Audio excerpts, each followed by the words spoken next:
What's good, y'all? It's your boy OT Hustle back again with another video. So as you saw from the title, I'll be showing you guys the best center build in NBA 2k20. It's the one that I personally enjoy the most. So we've had a few weeks to play NBA 2k20 and everyone now is starting to recreate their builds because you have a better understanding of feel for the game.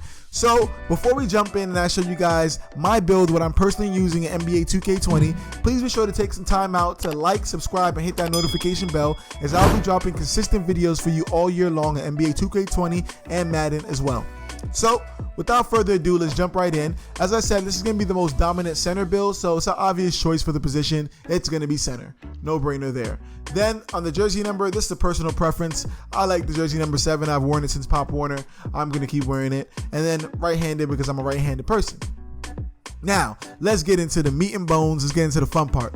So what you're going to want to do is select the second chart, which is the mostly green, mostly blue, mostly shooting, mostly finishing chart. Then from there, for the physical profile, you're going to want to select the second chart from the top, which gives you a nice balance of strength, vertical, speed, and acceleration. So with this one, you take a little bit of a hit on acceleration, but as a center on your team, you're probably not going to need it. Plus, everyone's going to be 7'3", and for this build, the one that I made for my personal playstyle, I'm not going to be 7'3". I'm 7 foot tall.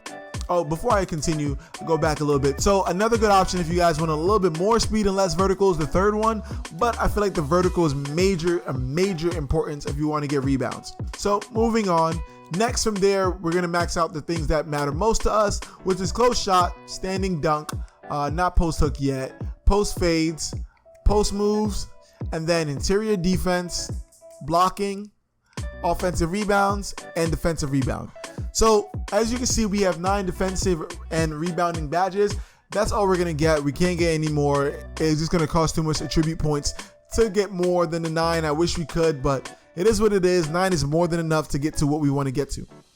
Then from there, you're gonna want, I personally wanted 9 badges in my playmaking. Some people want less, but I like having break starter, I like having unpluckable, I like having post sprint technician, and I like having quick first step. So you're gonna see how we're gonna balance that out. So you just need a 58 passing accuracy to get the 9. And then from there, the next things of major importance is your mid-range and your 3-point shooting. Honestly, guys, this is super important for me personally. I want to have 16 shooting badges at bare minimum. And I want to be able to shoot shots in the 3-point line and mid-range to be able to stretch the court, so I'm not always depending on having to get a post move to get a shot off, especially this year with everybody being locked down glass cleaners. Like, it's mad annoying. They all have defensive badges, so you have to find other ways of getting buckets. Then from there, we're going to go back into driving dunk, and we're going to bring this up just to 51. This is not something that's mucho important for everybody. It's just something that I did because I want to have big man standing contact dunks just for the extra animations. As I'm going to be doing YouTube videos, I feel like having them Shaq Diesel type dunks is good, but it's not needed, guys. Honestly, all you need is the standing dunk, but for me, I thought it was a major of importance because you need the 50 driving dunk and 75 standing dunk to get the big man contact dunks.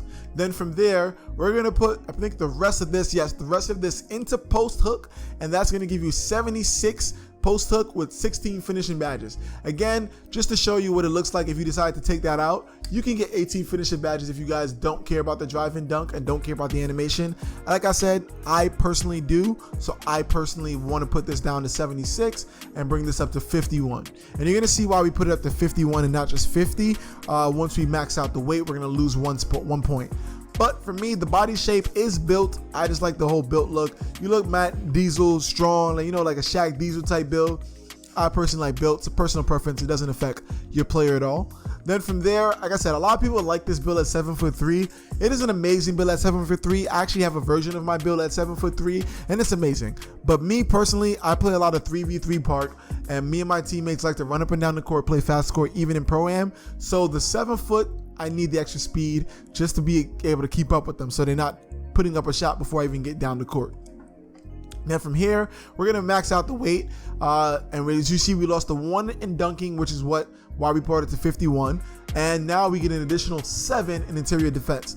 84 interior defense is more than enough to be a lockdown paint defender. Most people in this game have created glass skin and lockdowns or paint beasts, which means they don't really have much post moves. They're just more out there to rebound, play defense, and if they're good and have a little patience, they hit you with a pump fake. That's up to you to stay on your feet from there. Then also we're gonna max out the wingspan. Yes, we're gonna lose 3 in mid range. Yes, we're gonna lose 2 in 3-point shooting, and yes, we're gonna lose 2 in post moves. But that extra 4 in blocks is super important. Having the 80 blocks allows us to get a lot more blocks, and as you'll see with some of my highlights later, it's gonna be major important. So I think it's more important to have the maxed out wingspan, and with the shooting badges that we're gonna get later on, losing the points in shooting is not gonna matter. Again, another personal preference is post scoring takeover. So I know a lot of people went with the rim protector one, but I feel like it doesn't really help as much as it did last year. So I chose post scoring. You can choose what you want. Then from there, as you see, we get compared to my Jamaican brother Patrick Ewing, Jonas Valanciunas, and Nikola Vucevic, which are all 3 versatile centers that can stretch the floor when needed, but are very, very big bodies inside the paint. And let me show you guys the badge loadout for what I'm going to be doing with my build once I have all my badges maxed out. So we're going to start with the finishing badges, and we're going to max out back down Punisher, and we're going to max out drop stepper, rear post scorer build. That's a given. Then from there, this is where it kind of gets tricky with this last 8. You can max out consistent finisher and contact dunk, and honestly, I don't see anything wrong with that. That's beautiful. That's a great build. You have fun with that. But if you want a little bit more flexibility and more versatility with your build, you can take 2 out of there, put it in the fancy footwork so you can get those hop step dunks, so you can get back into a standing dunk position when you're trying to get standing dunks later on, when you're in a fast break, especially in Pro-Am. But if you also don't want that, you can also go Lob City Finisher. That's also another good one if your team likes to throw a lot of alleys. I probably will be switching between both throughout the year to figure out what I really want to do. But for the purpose of this video, we're just going to leave it on fancy footwork. I feel like it's super important, especially as a post scorer. Then from there, we're going to go into our shooting badges, and we're going to put 3 in a catch and shoot, 4 into deep fades, 3 in a hot zone hunter, 2 into quick draw, and then 4 into range extender. Honestly, you can probably take this off 1, maybe even 2, and go deep dead eye. But for me, I don't tend to shoot a lot of contested shots, and I'm 7 foot tall. If you're closing me out, more times than not, you're not going to be there in time, because you're going to be either 7'3" person who's really slow, or you're just going to be in the paint. Like, I mainly just take open shots as a 3-point jump shot. So I felt like I didn't really need this. It wasn't really needed for me personally, but if you want, you can put some in dead eye, but I feel like the range extender was more important, just so I can make a little bit more consistent mid-range and 3-point jump shots, so I don't have to be right on the line. I'm not trying to shoot it from half court or anything like that, but just having it on Hall of Fame helps, because it doesn't just help on 3-point jump shots this year. Then from there, playmaking, I personally am going to go with post spin on gold. That's a given. Rear post scorer build. If we could get it on Hall of Fame, I would put it on Hall of Fame, but being that this isn't one of my primary arcs, gold is where we're going to go. Quick first step, we're going to put on silver. Same thing with unpluckable, and then we're going to put break starter also on silver, because I like to catch rebounds, and like I said previously, my team likes to play really fast. So having break starter helps us fit into our play style and gets points, especially with us being a smaller team. I'm normally the primary center, and our power forward isn't even really that tall, much of an inside build. He's a stretch. So just being able to keep playing fast and make up for the fact that teams might out rebound us a lot of times help us stay in games and win a lot of games. Then from there, again, now we're going to go into defensive rebounding, and more times than not, my loadout is going to be brick wall goal, intimidator goal, and rebound chaser goal. These 2, intimidator and rebound chaser, are given. I want to be protecting the paint.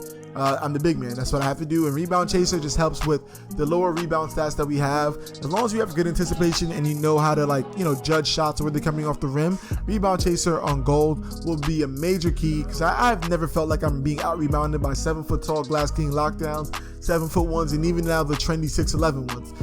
I feel like I could keep up with them. I know how to box out. So that's what I normally do. But if I want to change it up, sometimes I'll put this down to silver and put interceptor on bronze. As being a 7 foot build and just having good awareness on the court, I'm a football player. I used to play safety and even a little bit of some outside linebacker. I'm just really good at judging plays and catching interceptions. So having one interceptor helps us get that, because this year in 2K, if you don't have badges and certain things, you almost are unable to do it completely. So that's my build, guys. That's what I went with. Hopefully you guys enjoy it.